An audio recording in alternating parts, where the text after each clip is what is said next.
Stained glass is a curious art form in that in that light really illuminates and just changes how it looks constantly. During the whole process, I can't actually see what the entire piece is going to look like completed. I can hold up individual pieces to the light and see what that looks like. But as it all works as a whole, I can't see that till the very end.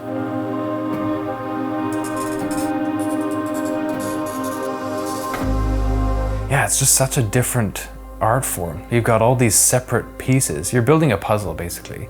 You've got pieces you have to sort of nibble down, and you've got little shards of glass everywhere, and you've got just, you've got your stock pieces, and you've got larger pieces and smaller, and you're trying to cut them down and make them all fit and to get them to size.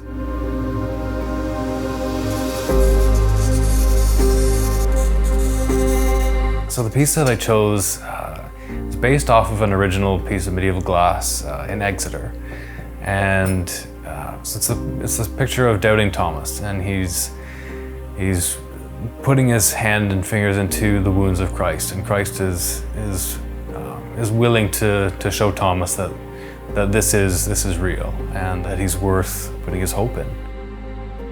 That image, I think, really captures a lot of my story and a lot of how I've approached God.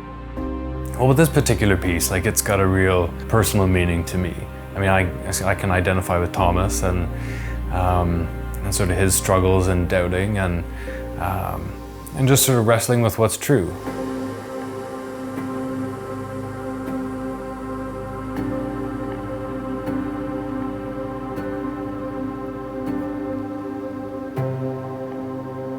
I really resonate with Thomas's desire to know the risen Christ and to be able to see the wounds and to feel it and to know for sure that this actually happened and that Christ was really raised and that this isn't some trickery or some kind of blind hopefulness, that it's real. And I think it's a valuable thing to be able to think critically and to evaluate truth claims. And with Thomas, Thomas, he said, I won't believe, until I do that, until I, actually see him. I really need something to back this up if I'm gonna die for it. And we know that Thomas went off to India preaching the gospel, and maybe even as far as China. And he died, he was speared to death. He was martyred in Chennai or Madras, India. And so that kind of veracity is really powerful.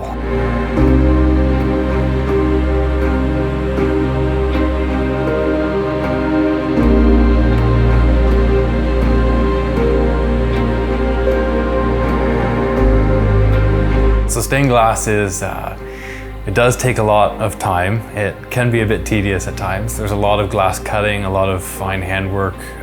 Yeah, it's not like painting a picture. It's not like drawing or sketching, because you've got so many fragmentary pieces all over the place you've got to keep track of. You've got to always be rearranging and always got to be putting those pieces back in again and then lining them up and making sure they fit and just continually clipping away and nibbling the glass and making sure that everything sort of, works together again.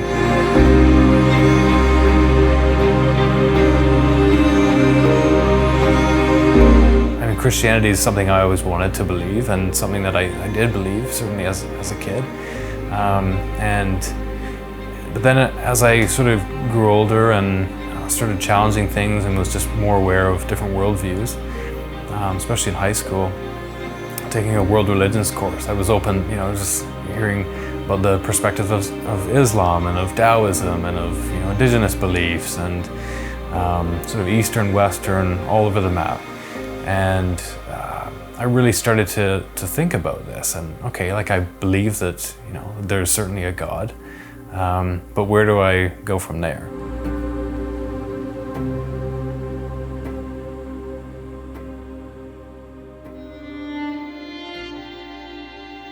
So that sort of took me on a journey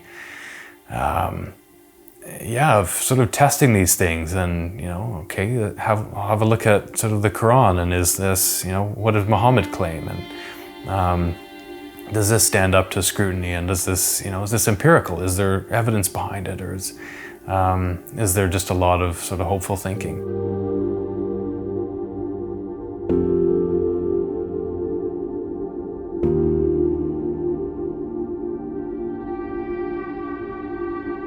For cathedral glass in particular, you're painting the glass.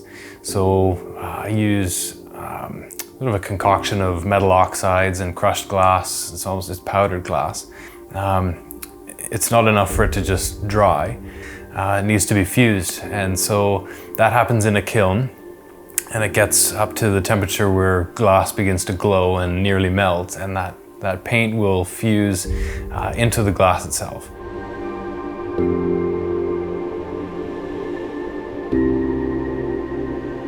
I came back to Christ. I think I didn't really know him before.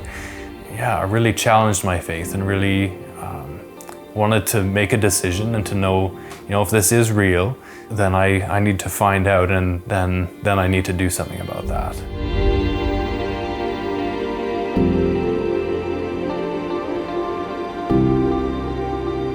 I couldn't keep living like it was just moderately important and this is sort of a side dish to my life. It's either going to be what drives me and what I'm actually living for, or not at all. It's natural to have questions and it's normal to have doubts, and that's a part of faith, that's a part of growth, and that's not a bad thing. It's something that every Christian faces. It's what's going to make you stronger. It's what's going to make you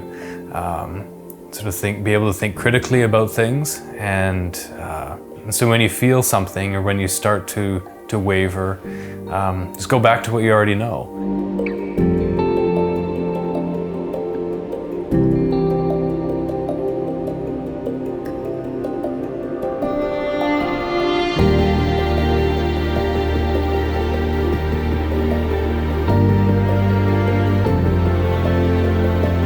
Tree I use sort of to signify and symbolize our double-mindedness sometimes.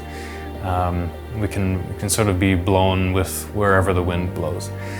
And the wall and the building sort of symbolize the kingdom of heaven that we're granted access to in believing in Christ and who he said he was and said he is. And the staff is the crook, the good shepherd, staff of the good shepherd, and that Christ brings us back, and he shepherds his flock, and he'll pull us in. He'll use that crooked end to draw us back and to put us back on the path. And that's what he was doing with Thomas there as well.